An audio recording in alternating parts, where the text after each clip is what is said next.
Sekarang kan begini.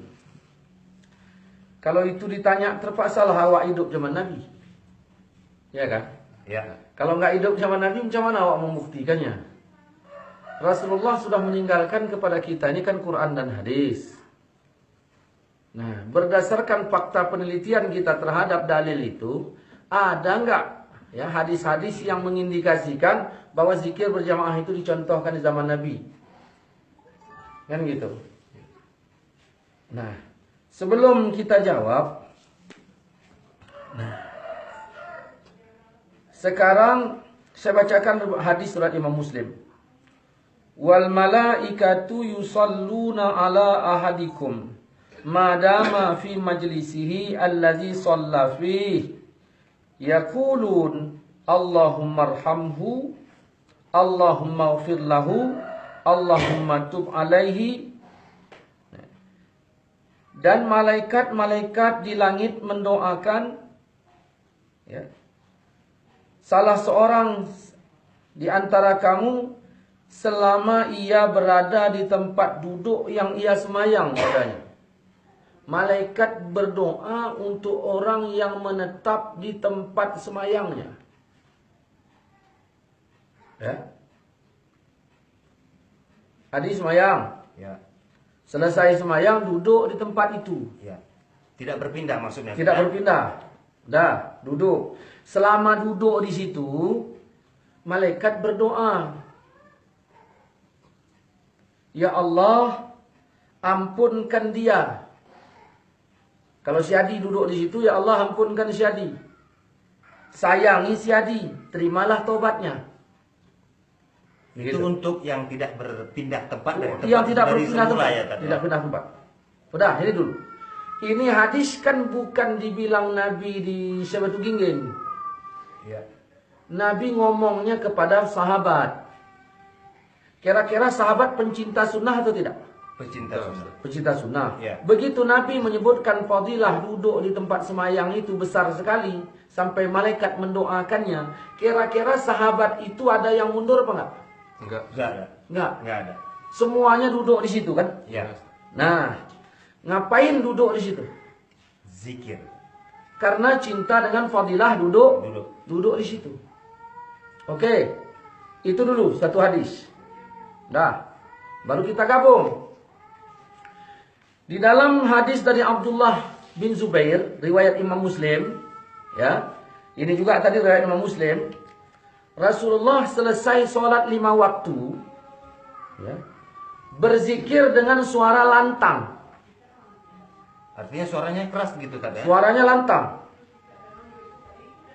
Ya. Nah, jadi zikir Nabi la ilaha illallah wahdahu la syarikalah. Berarti Nabi setelah sholat zikirnya lantang, suaranya besar. Ya. Nah begitu. Sahabat Nabi tadi duduk di mana? Di tempat duduk. Di tempat duduk masing-masing. Begitu mendengar Rasulullah membaca la ilaha illallah wahdahu la syarikalah, kira-kira sahabat di belakang mungkin nggak baca Yasin? Tidak mungkin. Mungkin nggak? Tidak mungkin. Kenapa nggak mungkin? Mereka mencintai apa yang disebut.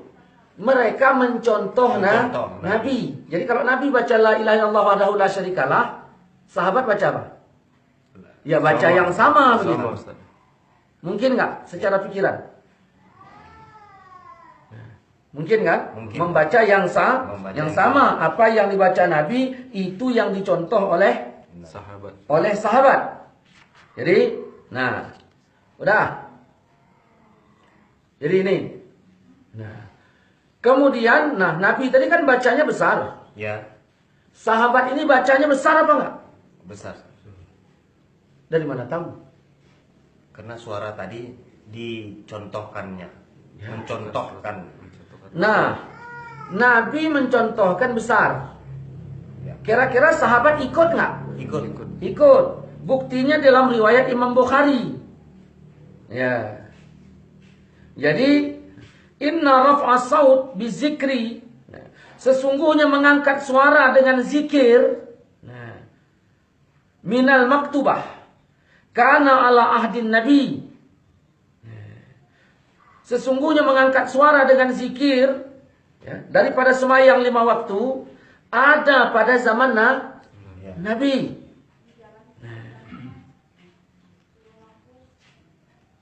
Jadi ada pada zaman Nabi mengangkat suara tersebut. Bahkan Ibnu Abbas berkata, aku mendengarnya dari luar masjid kedengaran. Mic belum ada. Berarti benar keras Ustaz ya? Ya. Sehingga terdengar Suara sampai keluar. Sampai keluar. Nah, jadi hadis-hadis yang kita bacakan ini menunjukkan bahwa sesungguhnya zikir bersama itu dengan mengeraskan suara Ya. dicontohkan di zaman Nabi. Nah, jadi kalaulah misalnya kesimpulan ini salah, kita minta bagi orang yang anti zikir berjamaah menunjukkan dalil lain sebagai bantahannya. Karena fakta-fakta ini mengungkapkan ke arah zikir berjamaah. Kemudian kita lihat lagi hadis ya, dari Bara bin Azib. Beliau mengatakan, kami kalau sholat berjamaah itu tempat yang kami suka saf depan sebelah kanan. Kenapa? Karena Rasulullah selesai sholat menghadapkan wajahnya kepada kami. Kami itu kemana? Ke kanan. Berarti bukan ke timur. Mafhum yang perlu kita ambil adalah, ya, untuk apa para sahabat itu berebut-rebut memilih saf depan sebelah kanan? Kalau memanglah seperti yang sering kita lihat sekarang, selesai salam kabur, selesai salam kabur. Ini menunjukkan bahwa sahabat tidak ada yang kabur, melainkan duduk ya, sampai selesai. Sampai selesai, sahabat itu duduk. Yang kabur itu cuma satu, salabah itu. Jadi kenapa sekarang ini pencontoh salabah banyak kali mengatasnamakan ini sunnah gitu. Ini. Lalu kalau memang demikian, bagaimana dengan Al-Quran surah Al-A'raf ayat 205? Wazkur rabbaka fi nafsik.